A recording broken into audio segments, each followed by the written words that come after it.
Y'all, before we even get into it, this ain't just a podcast. This us talking to the block, to the moms, to the homies lost, to the ones fighting demons in silence, to the kings and queens that forgot their crown. We four brothers coming straight from mud, hitting the web not for clout but for purse bills. Here, Rhythm Night brothers, speaking truth to the mic, shining through the struggle, bringing dark to the light. Block to your soul, let the message ignite. Podcast for the people, every word take flight. Gritty like the grind, hell first we strive. Social heat in the streets, trying to keep hope alive. 4 mics, 1 mission, make the people revive. It's the night time, tune in, feel the vibe. We 4 deep like corners on a block, mics hot in the lab, cooking truth non-stop, no gimmicks. This ain't clickbait chatter, this heartbeat, struggle and soul, blacker than batter. Got fam trying to heal, broke bills on the table. Talk health, mental wealth, if we able, we enable. From the hood to the web, we built this escape. Tired of seeing kings trapped in a lowercase fate. Click clack on the keys, we ain't just pie, we preach it. Street slang, health hacks, real talk preaching. See the system rigged, trying to cage our minds, but we cracking the code like it's Columbine. I'm the brother with the blueprint, knowledge in my stash. Turn trauma to armor, pain into cash. 1 mic, 4 voices, no filters, no mask. We ain't just streaming, we building that path. Freedom Night brothers, speaking truth to the mic, shining through the struggle, bringing dark to the light. Block to your soul, let the message ignite. Podcast for the people, every word take flight.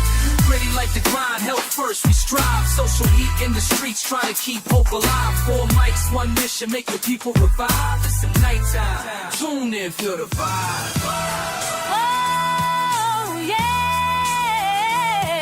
4 mics, 1 mission. Nighttime, nighttime. I seen young blood. Yo, what's up, Right, brothers? all right. Man, it's good to be back in the place. And how's everybody doing? I hope everybody's feeling well. How you guys doing? Well, What's up, my brother? Big bro, what's happening, man? Ain't seen you in a minute. Yes, sir. Good to see everybody, man. Good to have everybody in one place. Listen, Lenny, real quick, and we're gonna welcome everybody. As you come on, just say hello so we can give you a shout out. Welcome, Cheryl Queen. But Lenny, before we even get into things, man, I want to take a second right now and congratulate some people on some accomplishments.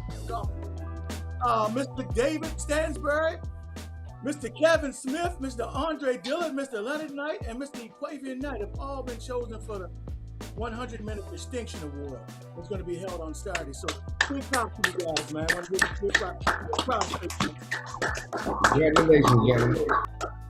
And Kevin, just real quickly, man, could you tell us something else that's going on with you? You've just been part of a new board. Could you drop that nugget on us if you would? Yes, sir. Yes, sir. Last week I found out that I was appointed to be a part of the board of directors for the Maryland Commission Civil Rights Foundation. Wow. Nice. Congratulations, part of that. definitely. And it is a 3-year term, so we're looking to do some great things. Yep. Right. Well, it's always good to see. It's always good to see the brothers do good. You know what I mean? So Yeah. that's a great thing, man. And I'm proud of each and every one of you. And let's just keep on striving to do great things. But Lenny, we got a lot to cover tonight, so let's get ready to rumble. Hey, Mimi Lee, how you doing there? And as you come on, Mimi Lee. Shout out to Tony. What's up? I'm gonna tell you, man, we got one of the most handsomest panels on the podcast. But the 100-minute of distinction, and sure, thank you very much. The 100-minute distinction award definitely is something that we don't take lightly, and for all the other honorees as well. I think Omar Wallace, Roger Parker, and several others in and around the Anne Arundel County area. So congratulations to all the black men that are doing some things, trying to uplift and do the right things in the community to bring about change and better the community. So with that being said, shout out to Mark and Nick for joining the show. Yes, indeed. Peace and love, Queen. All right, Q, let's keep it moving.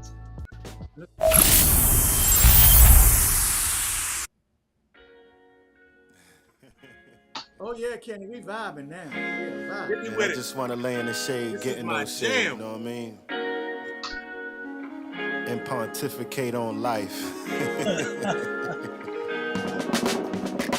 We vibing under the city lights, Wherever the wind gon' take us. If it's good, we make it contagious. Said we vibing, laying on black sand beaches, thinking of what life teaches. So glad and fall from the deep end. Said we vibing under the city lights. Wherever the wind gon' take us. Welcome back to our vibe this week. And tonight, we have two incredible segments that we're vibing on tonight.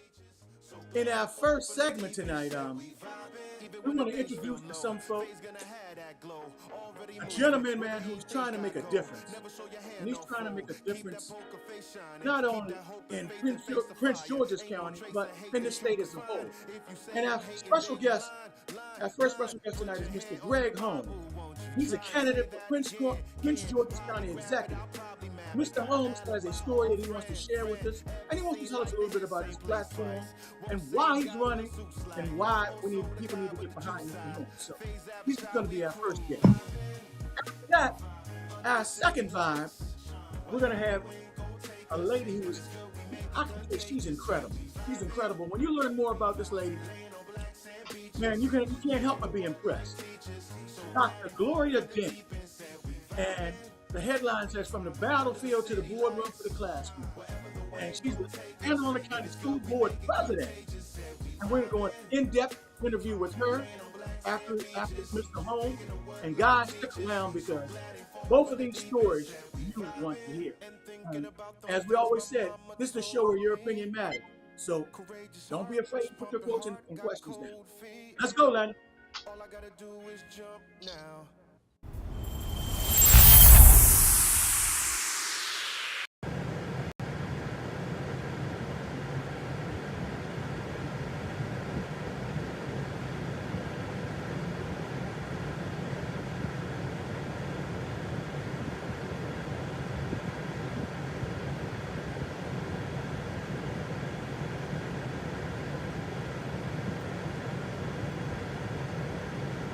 This is Greg Holmes, your candidate for county executive.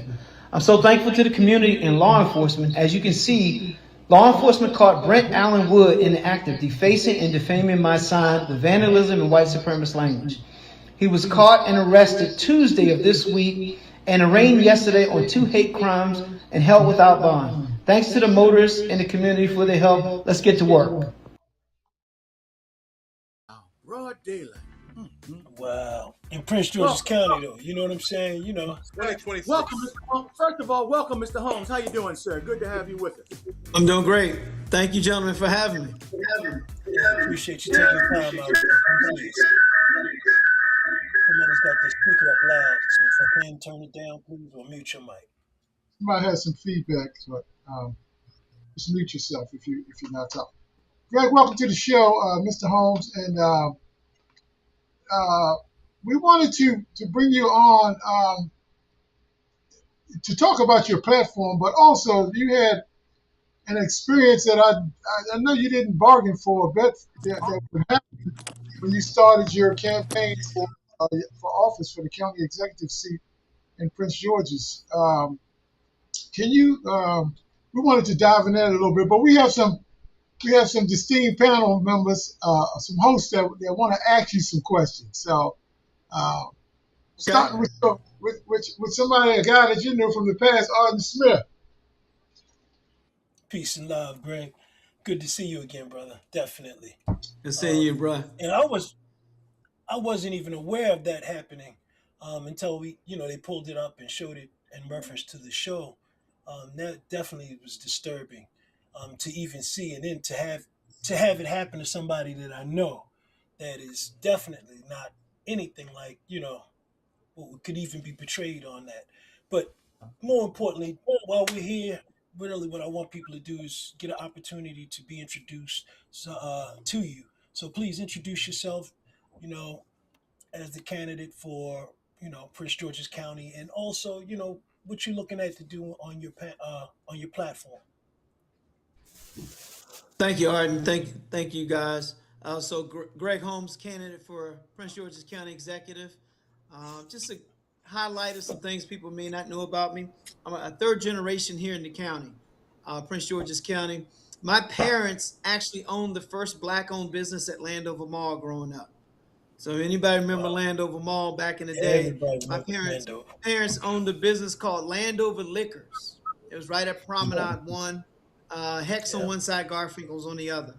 Um, and so I always check people's cars because I said, I know you're from Prince George's County. If you did one thing, if you had a birthday party at Farrell's, right, or went to a birthday party, that was a staple. So went to St. Margaret's over here in Addison Road. So grew up, went to Gonzaga High School, went to University of Maryland. Um, and so been married 32 years, if you can believe it. I know I look young, but 32 years married. And we've raised two sons, 20, they're 25 and 29 right now in the county. I'm a business owner. We attend First Baptist Church at Glen Ard. Yeah. Yes, sir. We're yeah. My wife and I, we're part of the marriage ministry, and we lead a ministry within that marriage ministry called Couples Care Ministry. So, um, you know, when I think about this county no longer reflects the values that I was raised with. This county has changed so much, and it seems to be more about what you can get as opposed to what you can give and how you can serve. Think about it. I bring that up because my dad actually did a handshake deal when he owned the business. He never had a lease. He never had a lease with the Lerner family. He did a handshake deal with the Lerner family on the lease that him and my mom had. The other thing is my dad got a character loan. So back in the day, they used to do character loans based on who and what you were in the community. So just think about that: a character loan and no lease. Imagine doing business like that today. It's just we're in a different time, right? And so it's all of, for the most part, it's about what I can get, not what I can give. And they gave my parents an opportunity to start a business, a family-owned business, over 50 years ago. And so when I think about that, and I think about what that did for my life and where I am today, how can I serve best and how can I give back to the county that gave me so much and gave my family so much? So it is, again, it's awesome to be here. Thank you guys for having me, and I look forward to providing a level of leadership that this county so desperately need. I tell people today when I was talking to them, I'm running to bring a new standard of executive leadership to Prince George's County, one that's competent, accountable, transparent, and delivers the results that this county really deserves and wants. All right. All right. Well, I guess before I go into my question, I want to give some context and maybe help the people of Anne Arundel County understand this question and why it's so relevant. For those who might remember, a couple of months ago, our current county councilman Pete Smith, who is also running for county executive here in Anne Arundel County, some of his supporters were out campaigning on his behalf in the neighborhood, and somebody in that neighborhood made some disparaging remarks towards them. Right. So, Greg, can you please recap how you learned about this hate crime and what does it say about our political divisions? Yeah, so I got a call a Friday morning. I was actually at my church Friday morning for a business event with pastors. I got a call from the Bowie police that one of my signs had been defaced and vandalized.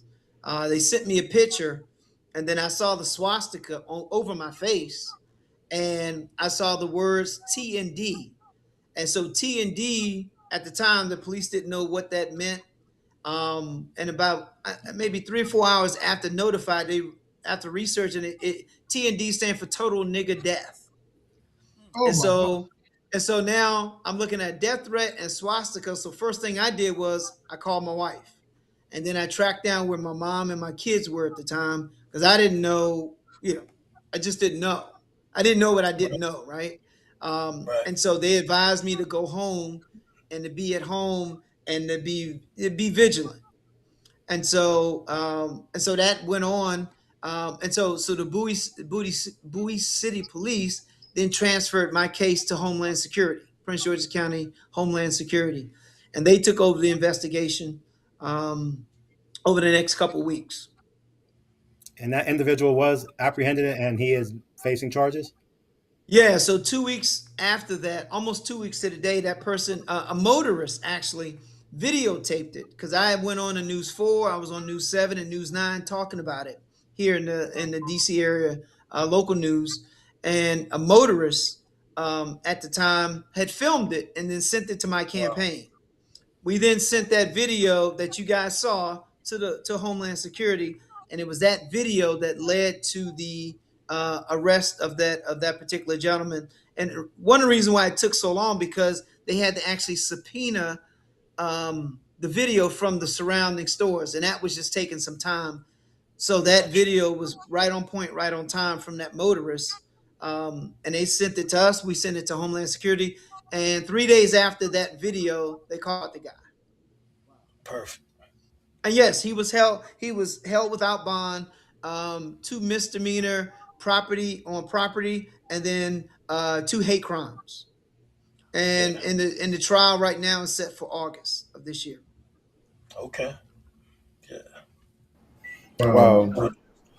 Well, we really, really commend you for your courage and definitely, of Thank you. course, be able to go through all of that. It's a pleasure to actually meet you and talk about this because it is a very serious thing, and I hope that people really understand the significance of things like this that's still going on today.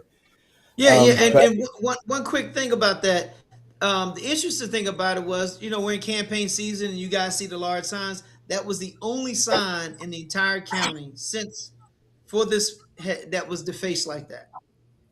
So, wow, for me, I'm thinking, man, am I a target? Is my family a target? No right, other signs were touched like that. right, And right now, thus far, they think it was just kind of a one-off, and my sign just happened to be the sign there. The investigation will pull out more. I'm hopeful that right, I'm hopeful it's just not that simple. Um, well, maybe I retake that back, but right. I don't know if it's that simple. I know what you mean That here. my sign just happened to be the sign there, right? Right, Yeah. right. Okay. Well, can you tell us? Can you tell us about other than that? Can you tell us about the campaign and really what compelled you to seek the PG County Executive Office? And I know I've heard your story about your deep roots within the county already, but what really compelled you to get to take the seat? Well, I mean, a couple things. Um, One was the ability to serve, right? And so to really give back, because I see in this county people wanting to take, and I don't know how you take and you haven't yet deposited. And so this is an opportunity for me to deposit to really serve my community. And it sounds kind of cliche, but this is the county I was raised in. And so I had a pastor say, when good people stand back and do nothing, bad will. And so That's right. I don't think we have enough good people that honestly give a care about the community. And I'm a huge John Maxwell fan. He's a leader in leadership. And he writes, no one does anything great alone. He says, too, that no one does anything great alone. And two, everything rises or falls based on leadership.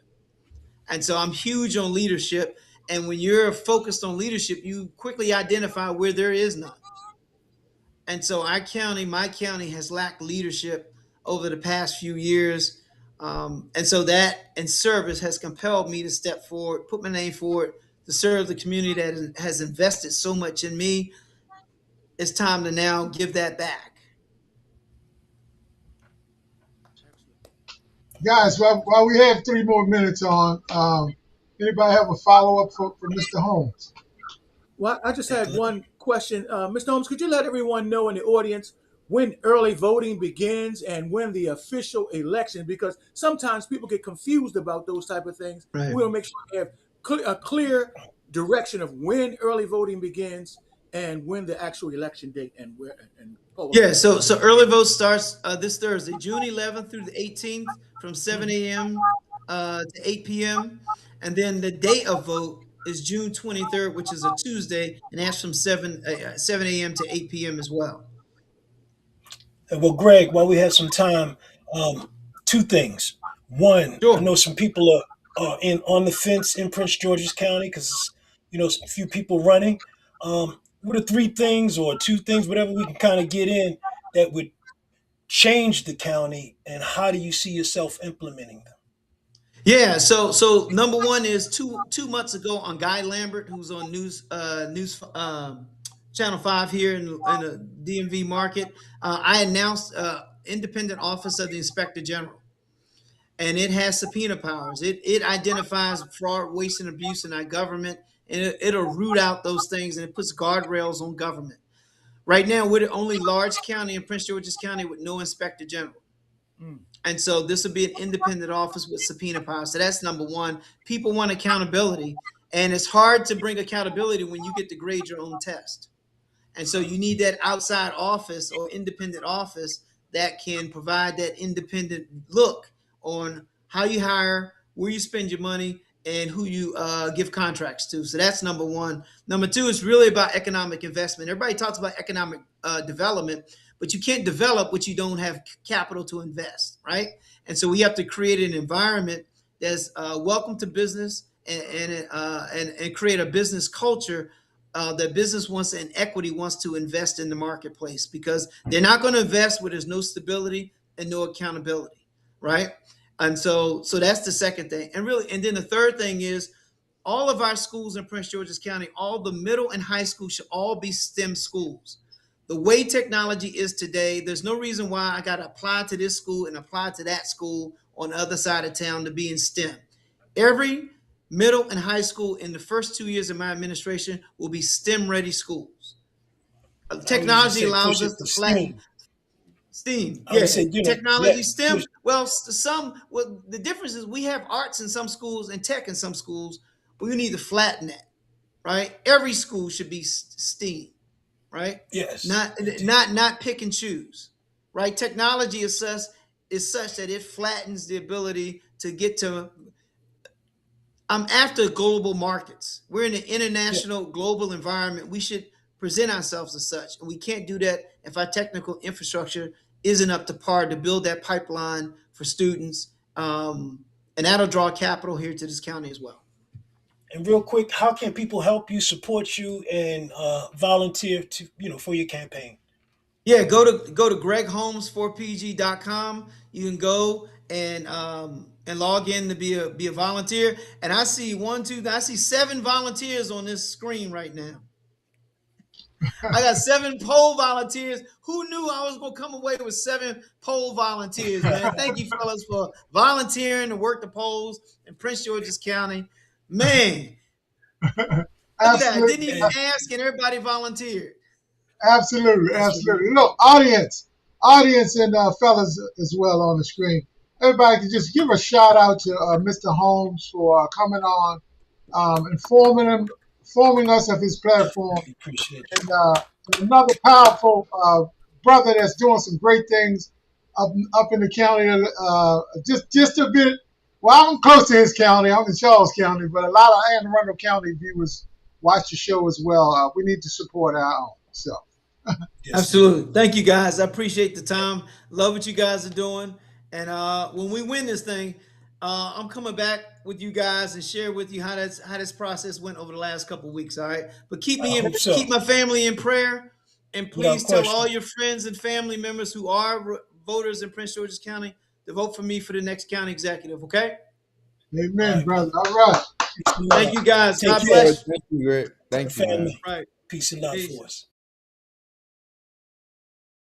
Vision, the school board president of Anne Arundel County Public Schools. When you talk about leadership, service, and dedication to community, one of the names that stands out in Anne Arundel County is that of Dr. Dent. From military service to educational leadership, Dr. Dent's journey is nothing short of inspiring. Currently serving as president of the Anne Arundel County Public Schools Board of Education, Mrs. Dent has made it her mission to help shape the future of thousands of students across the county. But her story starts long before the boardroom. Dr. Dent proudly served more than 37 years in federal service and retired from the United States Army as a Command Sergeant Major. Yeah, you heard that correctly, CSM Dent. Along with that comes nearly 4 decades of leadership, discipline, and commitment to serving others. And her military service took her all around the world, including deployments to Iraq, Afghanistan, Bosnia, Somalia, Saudi Arabia, and the Philippines. Talk about experience. But retirement didn't slow her down one bit. Dr. Dent transitioned her leadership skills into business and community empowerment, becoming founder and CEO of Genergy Logistics, LLC, and co-founding programs dedicated to helping veterans, young adults, and people with disabilities succeed through education and workforce development. Now that's true community impact, and education is personal to her. Gloria Dent earned a doctorate focus on psychological trauma and an MBA in international business, human resource management, proving that learning never stops. Her hard work has earned major recognition, including the Fannie Lou Hamer Award, the Michelle Obama Award in Anne Arundel County, and NAACP Business of the Year honors. But perhaps her greatest accomplishment is helping students and families feel heard. As president of the AACPS Board, Dr. Dent is helping lead conversations about student achievement, school safety, workforce readiness, educational equity, and preparing students for the future. And in today's changing world, that leadership matters more than ever. From the battlefield, to the boardroom, to the classroom. Dr. Gloria Dent continues to serve with purpose, passion, and vision. And her story reminds us all, leadership is not just about titles. It's about lifting people up. For Anne Arundel County Public Schools, the future is being shaped one student at a time. And Dr. Gloria Dent is helping lead the way. Leadership, service, education, community, and commitment. All right. Welcome. Good evening. Good evening, gentlemen. How are you? Good evening. Good. Thankful. Pleasure to have you. Thankful Pleasure to for have your you. presence. Hey, Definitely. I have to say three things about Dr. Dent, right? That was not mentioned in that. And I have to throw these things. Number one, she is my D9 sister, proud member of Alpha Kappa Alpha Sorority Incorporated, right? That's number one. Heard Number that. Number two, she's extremely humble. The first time I found out about Dr. Dent, we were at the MLK dinner, and they asked everybody to stand up that has a doctorate, and she stood up. And we weren't surprised, but it was just like, you can see how humble she is. She doesn't brag about it. It was kind of like nobody even knew, right? That's number two. And number three, I appreciate being in spaces, and I look up, and here's our board president that's there. And outside of education, right? Things that are supporting our community. I look up, and these aren't like flukes, like one-time deals. She's there on a regular basis. So she is a real person. She is one of us. Definitely. Hey, it's a lot to say about that. That's a lot to unpack because I mean, is so as much of accomplishment as being a doctor. There's very, very few people that you can say command sergeant major to, man or woman. And when you talk about black women that you saying command sergeant major to, I mean, that's like, winning the lotto twice, so I just want to salute you, you know what I'm saying? Because it's one thing to, sit down and do something in class, but it's another thing to execute. And that means under duress and come through in the clutch. You don't get there being nothing but precise, concise, decisive, You and guys Meet are too Dr. much. Gloria Dent. So I Leadership, just want to give you some roses right now, please. Absolutely. Amen. Look, you guys are too much. I've been waiting to get on this show though. Here's what I want to know is what took me so long. What I do. I've been hearing about this show. I'm telling you, I've heard about it from Dr. Bedell, and I was like, well, what is the magic? But listen, I'm here now and I'm arrived. So I know I'm in good company. We had to keep practicing to get good enough to have you on for real. Q got something to say too. Man, man. First of all, go ahead, Q. He's talking. I think he's muted. You muted, Q. Unmute yourself. Yeah, man. You talking and ain't listening. Hey, unmute yourself. Can you guys hear me now? Hey, yeah, we can now. I was saying I'll take the hit for that one. Andre and I had been talking about this for quite some time, but it was finally we were able to get this to come to fruition, and we're so glad we did. And we're looking forward to having just an incredible conversation with you about your many accomplishments. And with that, I'm going to kick it over to Kenny because I know he's chomping at the bit with question number one. First of all, Dr. Dent, Command Sergeant Major, thank you for your service. Amen. Yes. thank you for taking your time out tonight. I know you could have been anywhere you wanted to be, but you took the time to spend this time with us. We appreciate that. My question, again, as a former service member myself, with a background as a command sergeant major, what lessons from the military still guide your leadership today? And have you ever thought, wow, meetings are like a military engagement, like a 6 a.m. muster formation? Well, You know what I'm first of talking all, about. You know what I'm talking look, about. thank you for your service. And if you know anything about a muster formation, then you know you in right standing when you at the board, right? Because Yeah, the camera comes that's on, why I brought and that it's, up. you got to be on time, and you rushing through traffic. And how dare you want somebody to stop in front of you? So you know the same thing Yep, that you was having when you trying to get to those 6 o'clock musters. yep. But real talk, you know, people ask me that all the time, right? And I'll tell you this. I really feel like the military being in meetings, I used to complain about it all the time, right? Mhm. Because, you know, as a command sergeant major, I wanted to be with troops. I want to be planning something for a troop, or I want to be correcting somebody about a troop, you know, one or the Mhm. other, right? And so when I come to the boardroom, I put that same concept. As a command sergeant major, my responsibility every single day is to take care of every troop, whether officer, enlisted, warrant officer, civilians, family members, doesn't matter. If you were within my ranks, then it is my charge to take care of you. I literally feel that way about every person that is in Anne Arundel County that falls up under in the AACPS under their banner. And so for me, as a command sergeant major, it's easy for me to do my job because I've been doing it all my life. I've been taking care of people.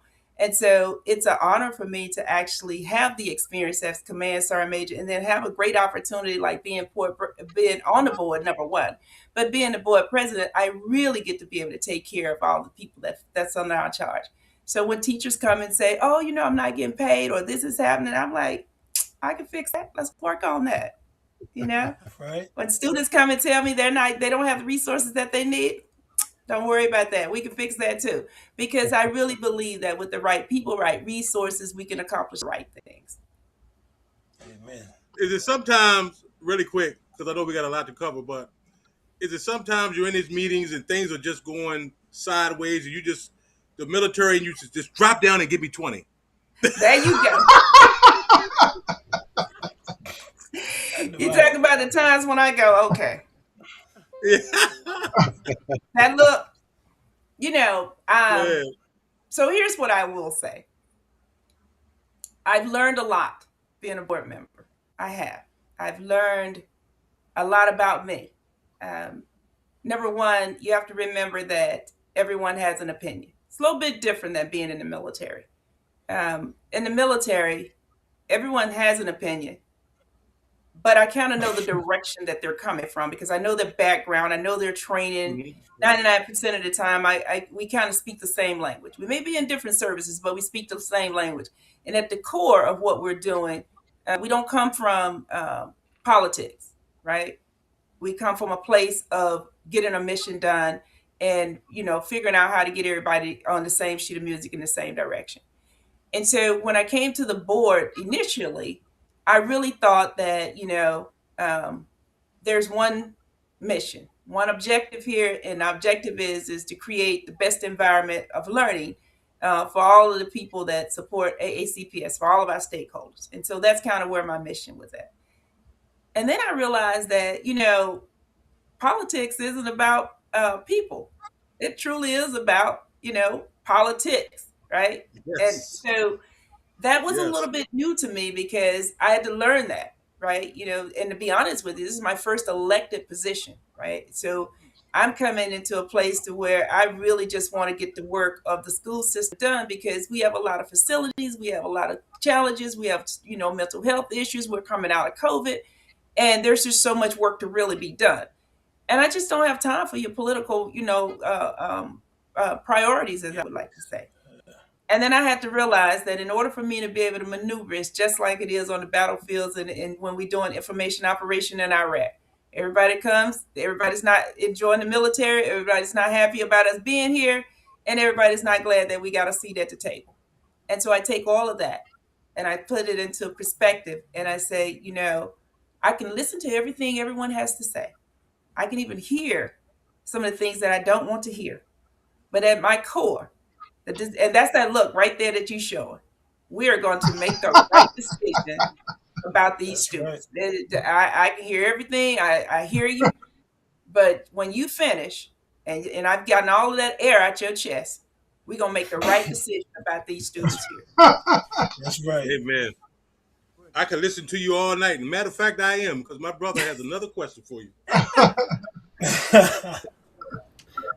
Dr. Dent, again, thank you for being with us tonight.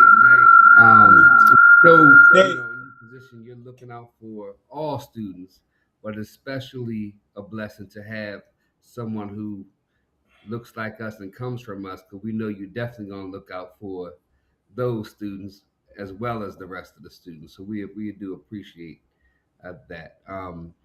Now, after 37 years, or more than 37 years of federal service and community work and countless hours, tell me what moment or event happened or highlight that made you say, you know what, this is why I do what I do. That is probably the best question that you're going to ask me tonight. And people ask me that, like, and they don't, and here's my answer to you. I don't like to talk long about getting to the point.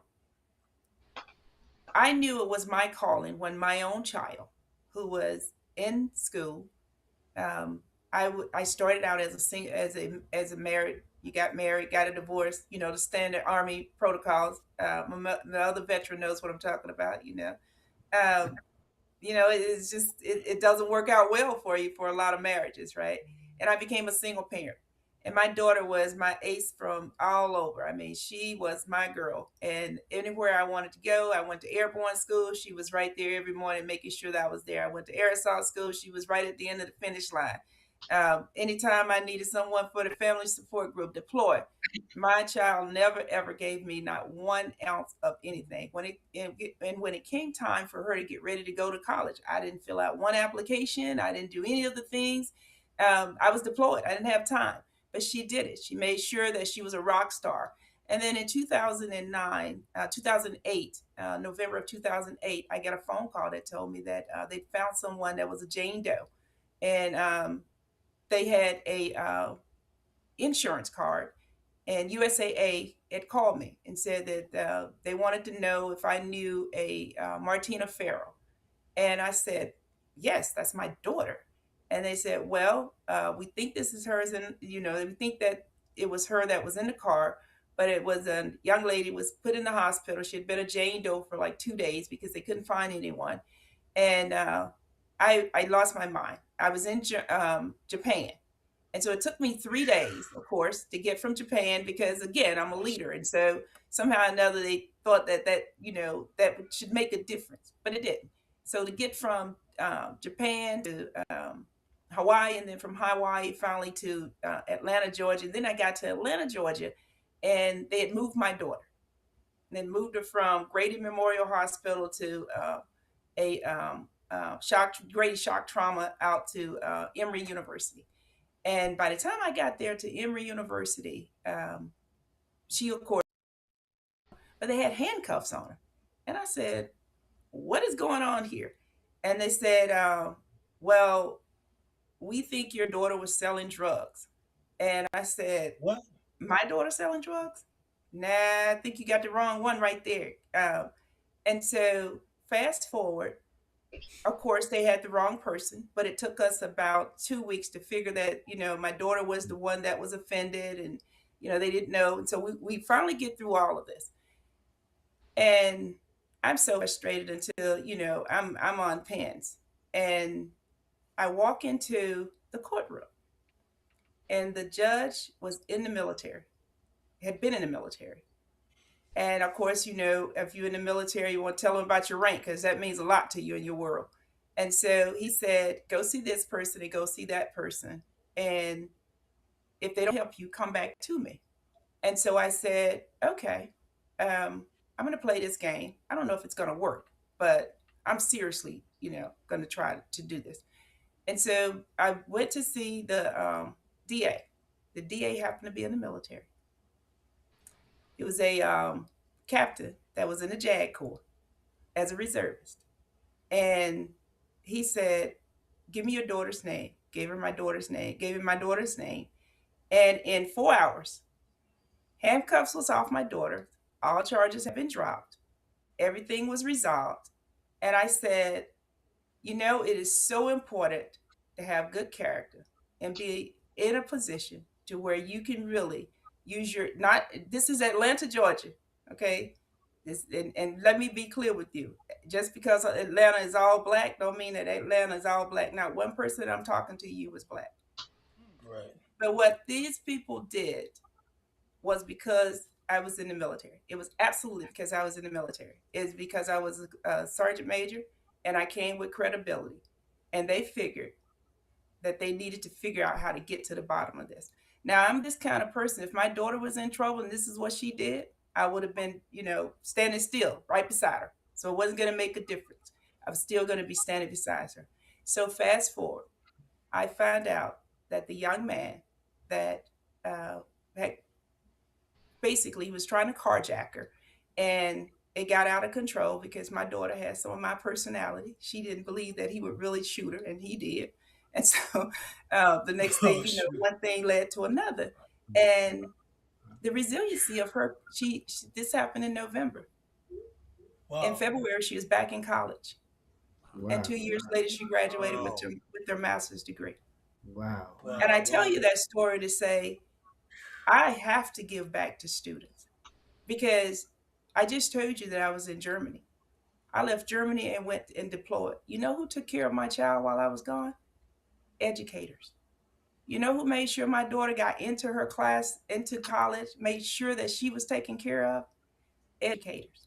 Not one time can I give credit to that. I have to give that to the teachers that stood tall for my child in my absence. I have never ever went up to the school, with this happened, this better happen, ever. My educators stood in the gap for me for 28 years of my military career. And my daughter will tell you the exact same thing. So when I tell you I know I'm doing what I'm doing, I am absolutely going to pay it forward because someone stood in the gap for my child. And if she was telling you tonight, she'll say, "Yep, Mama, you wasn't there." But that's okay. She was there. Wow. Man. That's awesome. Woo. All right, ask me something good before you have me emotional now. I'm Command Sergeant Major. I can't tear up here. Hi, Command Sergeant Major. Yeah. Well, I have the third question, but I do want to say this much, right? And Arden was giving you your flowers. So, Dr. Dent, obviously you've held a lot of leadership positions, right? And I know that there are those leadership positions where you get all of the blame and you get a fourth of the credit, right? So thank you for all the leadership roles that you have held, because I know you've held some of those before, right? So my question is around your work as board president for Anne Arundel County Public Schools. So when you compare this, and this is a two-part question, right? When you compare the schools of yesterday to the schools of today, what do you see as the biggest challenges, both positive and challenging? And what is like one thing that might surprise parents that they don't know that will surprise them most about today's educational environment? You guys got some good questions, right? So I love it. All right. So let's just say, first of all, yesterday versus today. I don't know if you even want to go back to where I was at, because I spent the same time in first grade through sixth grade, and then seventh grade through 12th grade is high school, right? Whereas now, you've got the elementary, middle, and then high school. And so I really think that communication, right, and the advance of technology is the real problem and challenge. It's a good thing to have, but it's advancing much faster than I think that we can keep up with for our children. And so what I think the biggest change is one is technology, right? We went from my time in school to where computers was introduced to me when I was in the 10th grade. That's how far back I can go when I talk about, yesterday versus today. But I think the other side of that is that's all the teachers had to worry about. Absenteeism was still a challenge. You still had to get students to school, but the difference was work versus, trying to get because of all the other things that happen. Today, your teachers are not just educators in the classroom, they're Not at counselors, all. they're food providers, they're, coaches, they're mentors, they come home after, after they finish their day, they're still taking their student home at night with them because, there's things that they have to go through every single day. And they can't just be teachers in the classroom. I don't think that there's a teacher that I know in Anne Arundel County that aren't multitasking, and unfortunately, that's not going to change. It's only going to get worse. And so I think when we talk about challenges, the biggest challenge that we really have right now is how fast technology is moving, what a slow pace that we are learning the technology. The challenge that we're facing right now in Anne Arundel County is AI. I can't tell you anyone that don't use AI, but the first thing they want to do is put barriers around, what the students can do. You're just not going to stop technology. So you have to embrace technology, and you do have to move a lot faster with policies. And we're negligent in it too, moving faster with policies that make sure that it embrace technology and not prevent technology. That's one side. Of the other side that I will tell you is that we have to provide the resources to be able to do that. You can't give them their own, I call them personal devices. You can't give it to them because if they have their own personal devices, they're not learning the technology that you're trying to get them to learn, and they're not using the technology of today. They're really distracted with everything else that's going on today.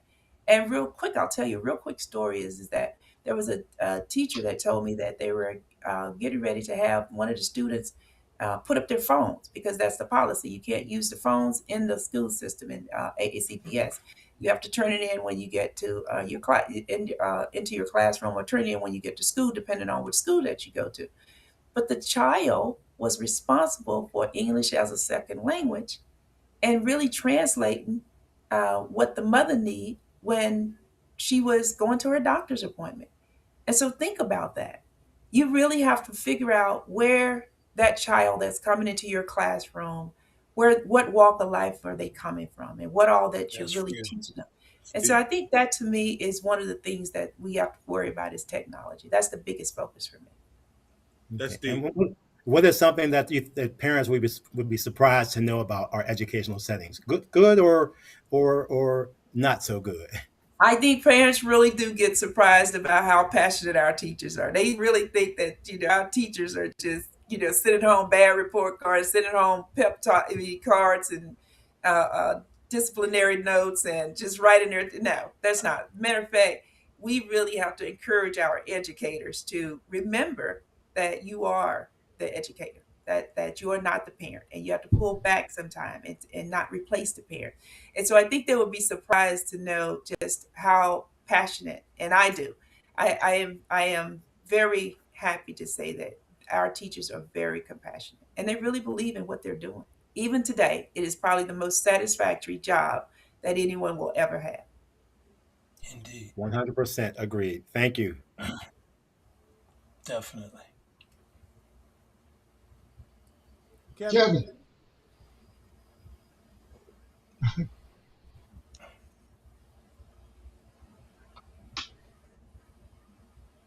Kevin, Unmute Muted yourself, right brother. now. Yes, indeed. Kevin, unmute yourself. Sorry about that. Hey, Dr. Dent. Hi, how are you? Good to see you. First of all, congratulations.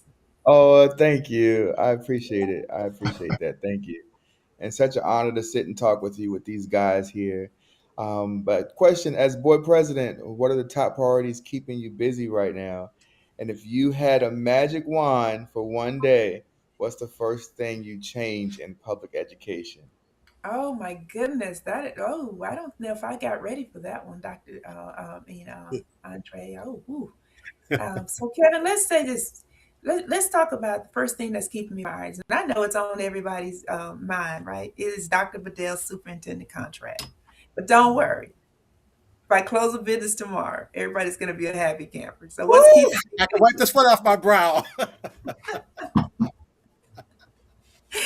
So my top priority right now is to keep our school district to where it's on the elevation path. Okay, 'cause listen, when you have someone that has the caliber and mentality that we've hired as our superintendent of schools, I know that you all had Dr. Bedell on the show, but you probably didn't know a whole lot about Dr. Bedell. And Dr. Bedell is a very competitive individual. Um, and it made me have to step my game up. And I probably looked at well over 100 contracts for superintendents. So I really wanted to present uh, to him as well as all the board members is our appreciation of what he's done for Anne Arundel County. And so Yes. I did not take that task lightly. I didn't expect to be the one that had to do the task, but as board president, that's one of your responsibilities is to make sure that you keep the school either better than you gave it, better than you found it, or keep it on the trajectory. And when you are on the trajectory that we have been on this year, our students hit landmark records in academics, and that's a high praise to all of the contributors. But we have a 96%, listen to me, 96% satisfactory rate of employees. Like no one wants to go anywhere, right? and so and so now I've got to, and trust me, Dr. Bedell knows all of this, right? I'm not making this up. He knows this. So I got to come to him with a contract that's going to make him Right. say, you know, yo, you all appreciate me, but these other people that's calling me, offering me money, I have to be able to give him something better than money because that's not who the guy is. I could have Right. offered him $500,000 and I didn't give him the autonomy to be able to educate students in the way that he wants to. And I don't think he would have took the contract.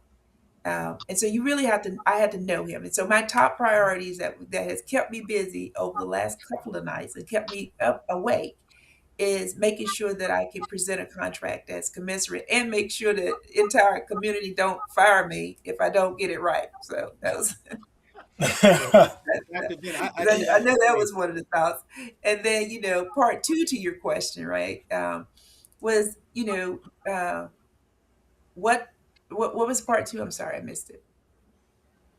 It was how can you change the first thing you would change in public education? Oh, yes. The first thing I would change in public education, and listen, this is no shade, but I would absolutely change the mental health system in the way that we are doing it. I would, if I had to wave a magic wand, our mental health, the way we are approaching mental health in our school is truly should not be as we have to hire more mental health providers. Now, don't get me wrong, trauma psychology is my background, but I do understand mental health. I understand how traumatizing things can be. And so for me, I just want to really take a look at how our approach is to mental health and how I can help move some of the mental health issues out of the classroom and get more mental health providers and counselors and psychologists into our school system so that not only do our students have help, but our educators have help. Because guess Yes. what?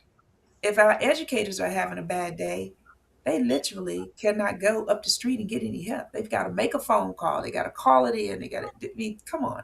There has to be a better way for us to have a total, fully funded healthcare system for mental health because it is important. And so for me, if I could waive it, that would be my top priority. And I am going to work with, Dr. Bedell and members of our board to see if we can get a better mental health system. And maybe, as they say, we build it here in Anne Arundel County, then we'll, the rest will see it. So, Dr. Dent, I do have to know we have another question, but I have to say the two of you, Dr. Bedell and Dr. Dent, you two are like an incredible tandem, and you both are in our community. You're both involved in the communities, So, I'm glad to hear that, that Dr. Bedell is going to be with us, and I know you have a lot to do with that. And it's just amazing that the work that you two have been able to accomplish has been amazing. In my over 20 years in Anne Arundel County, I've never seen the type of growth that we're having. I've never seen students, especially students from our more marginalized communities, excelling and having the Yes. access to be able to grow the way they are. Right, it's just incredible, and we are definitely going to surpass any other school district in this state. Thank you. And that's our goal, right? Is that access, access, access. Definitely. Well, I know we talked about AI and everything else, but with technology, AI, and boy, this got really.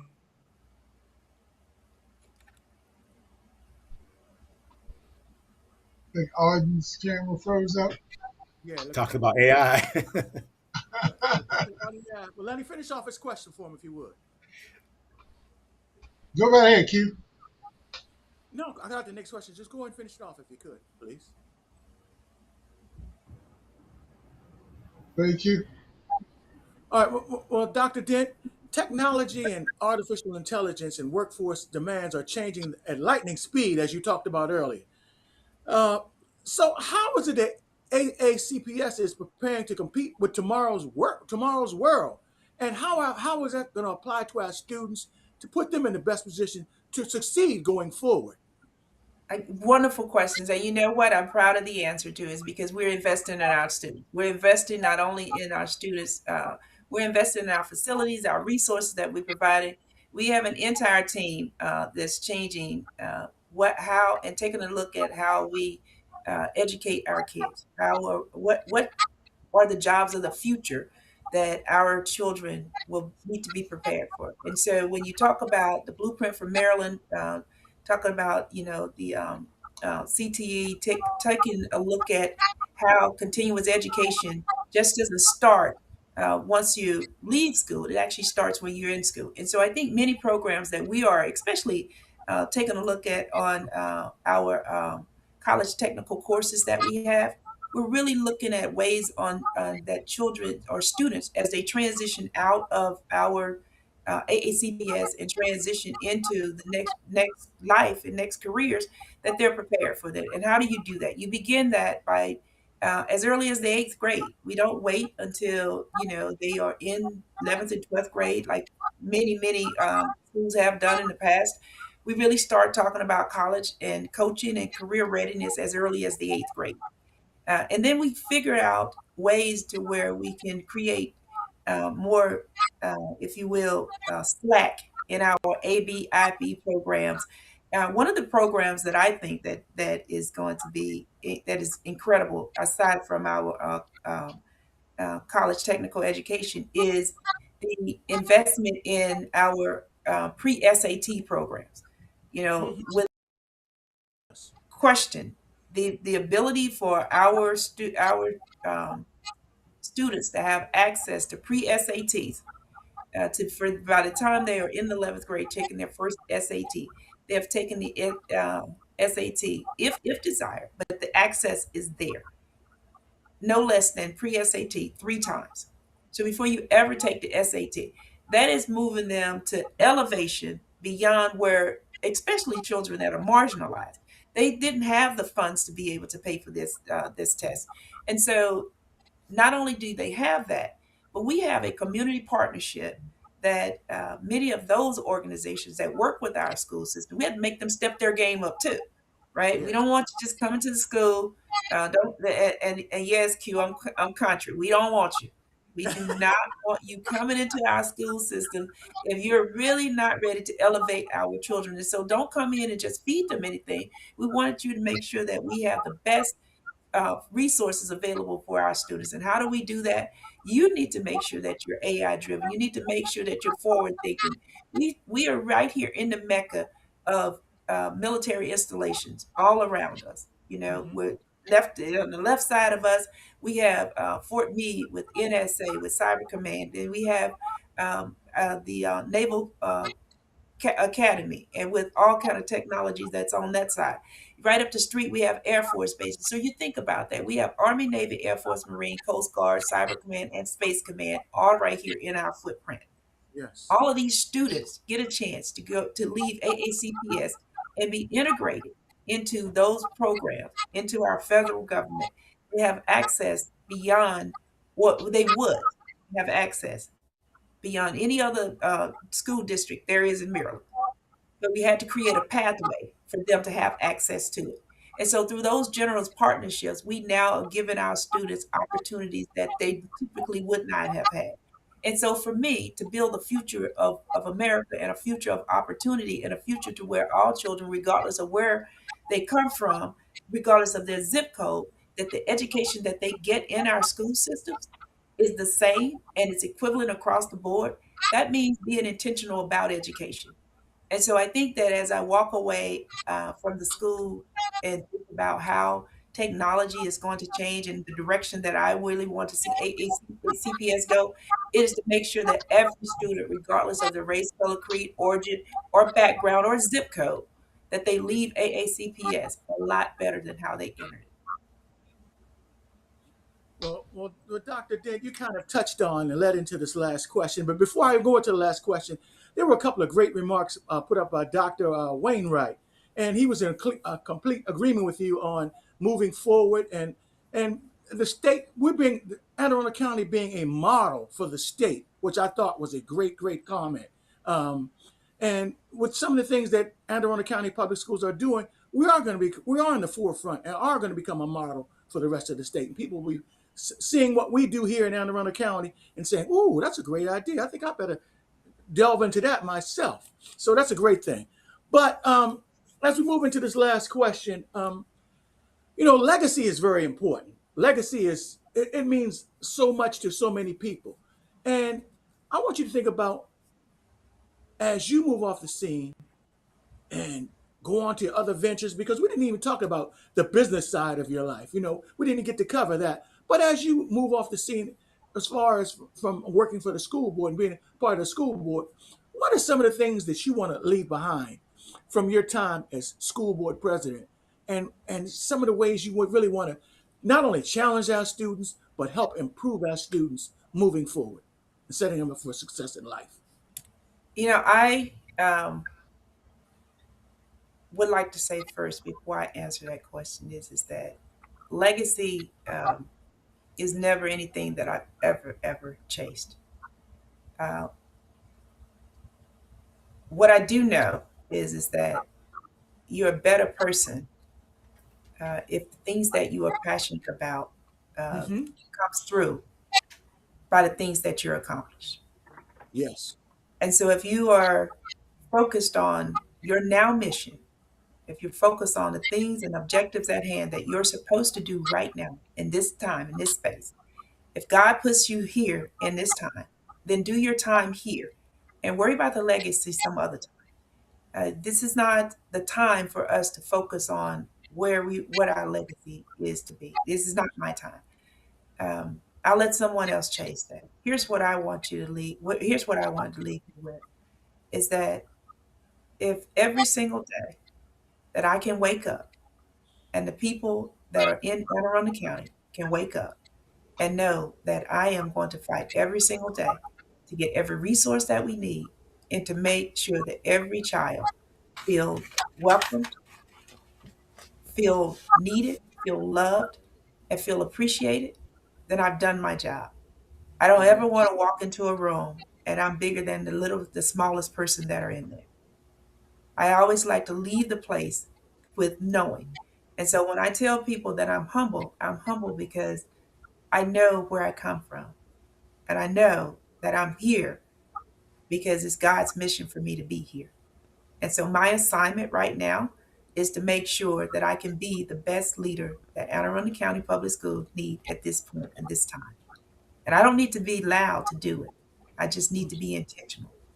And so I'm going to focus on here and today.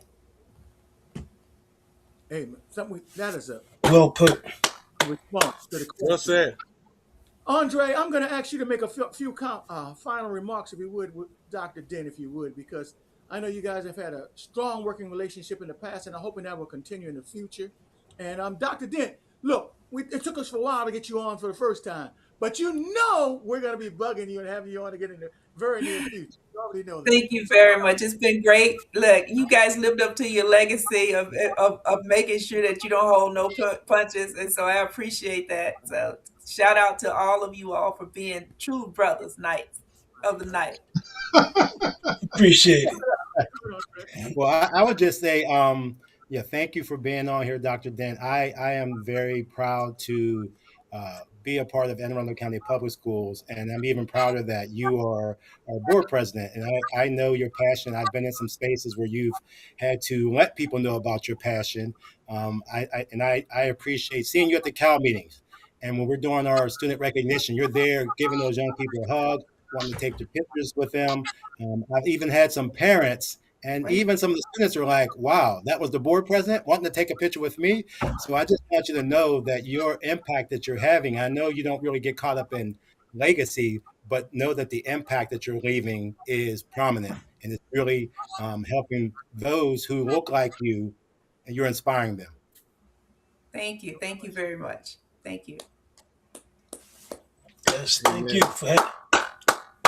Well, look, Great commentary, Doctor. if you Great guys are ever commentary. out and about, make sure that I can get a picture with one of you all. I know that you guys got a fan club, but I'm part of it. So, And we're part of yours.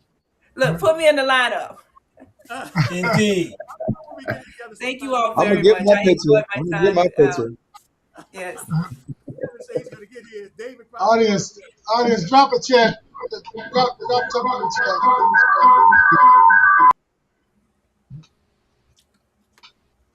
Definitely.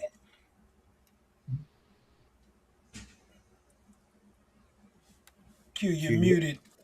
But thank you for coming on. We really appreciate it. And everybody give her a round of applause once more. Give her a round of applause. Definitely. Thank you for your time, Doctor. Thank you. Have a great evening. You too. Thank you so much.